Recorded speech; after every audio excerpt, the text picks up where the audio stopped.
کہ قرآن پاک کو ترتیل سے پڑھنا ہے۔ ترتیل کیا ہے؟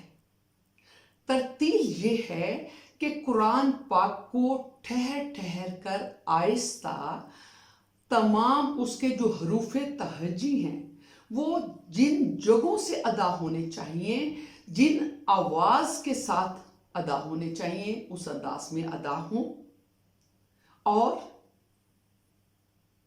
خوبصورتی کے ساتھ ادا ہوں، اور اس انداز میں ادا کیا جائے۔ قرآن پاک کی تلاوت اس انداز میں کی جائے جس طرح حضرت محمد صلی اللہ علیہ وآلہ وسلم تلاوت کیا کرتے تھے اور اللہ تعالیٰ نے انہیں جیسے پڑھنے کا حکم دیا تھا۔ تو یہ کس بندے کی خواہش نہیں ہوگی کہ وہ طریقہ کار سیکھ لے اور قرآن پاک کو بغیر غلطیوں کے پڑھے۔ حضرت علی رضی اللہ تعالی عنہ نے بتایا کہ ترتیل سے پڑھنا کیا ہے۔ انہوں نے بتایا کہ ترتیل سے پڑھنے کا مطلب ہے کہ اس کو تجوید کے ساتھ پڑھا جائے۔ تجوید کا مطلب ہے کہ ہمیں ان مخارج کا علم ہونا چاہیے جہاں سے عربی کے حروف تہجی نکلتے ہیں۔ ہر حرف کے ادا کرنے کی علیحدہ علیحدہ جگہ اور بعض حروف کے ادا کرنے کی ایک ایک جگہ بھی ہے۔ ایک جگہ سے زیادہ حروف بھی نکلتے ہیں لیکن ان کی صفات، ان کی آواز فرق ہوتی ہے اور اس فرق کو قائم رکھنا ضروری ہے۔ عربی کو سمجھنا، سمجھ کر پڑھنا، کلیئر پڑھنا، صحیح پروننسیشن کرنا اور پھر اس کو دماغ کے ساتھ سمجھنا، اور دماغ کے ساتھ سمجھنے کے بعد اس کا اثر جو اللہ تعالیٰ کے احکامات ہیں، جو اللہ تعالیٰ کی ہدایات ہیں، جو اللہ تعالیٰ کے انتباہات ہیں، ان کا دل پر اثر ہونا ضروری ہے۔ حضرت عثمان رضی اللہ تعالیٰ عنہ نے صحیح البخاری کے والیوم 6 کتاب 61 نمبر 545 میں بتایا کہ حضور پاک صلی اللہ علیہ وآلہ وسلم نے کہا کہ تم میں سے سب سے بہتر وہ شخص ہے جو قرآن پاک کو صحیح طریقے سے خود سیکھے اور دوسروں کو سیکھنا سکھائے۔ قرآن پاک میں سورۃ المزمل مکیہ کی آیت نمبر 4 میں فرمایا گیا وَرَتِّلِ الْقُرْآنَ تَرْتِيلًا، قرآن پاک کو ٹھہر ٹھہر کر صاف طریقے سے پڑھا جائے۔ تو انشاءاللہ تعالی ہم لوگ آنے والے جو اسباق ہوں گے اس میں ہم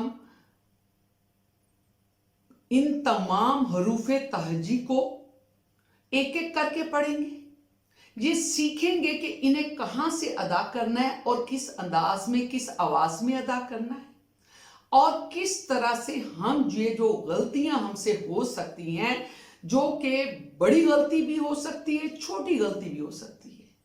بڑی غلطی تو مکمل طور پہ حرام ہے، وہ غلطی جو کہ ایک آیت کا مطلب ہی تبدیل کر دیتی ہے۔ تو ہم اس کو سیکھیں گے، اور میری آپ سے التجا ہے کہ اگر آپ نے میرے اس چینل کو ابھی تک سبسکرائب نہیں کیا تو برائے مہربانی اس کو سبسکرائب کیجئے، اس کو لائک کیجئے، شیئر کیجئے اپنے دوستوں کے ساتھ، اپنی فیملی ممبرز کے ساتھ، تاکہ ہم میں سے زیادہ لوگ اس سے مستفید ہو سکیں۔ اگلے لیسن تک میں آپ سے اجازت چاہتی ہوں۔ آپ کی بہن ڈاکٹر شہناز نعیم، شکریہ۔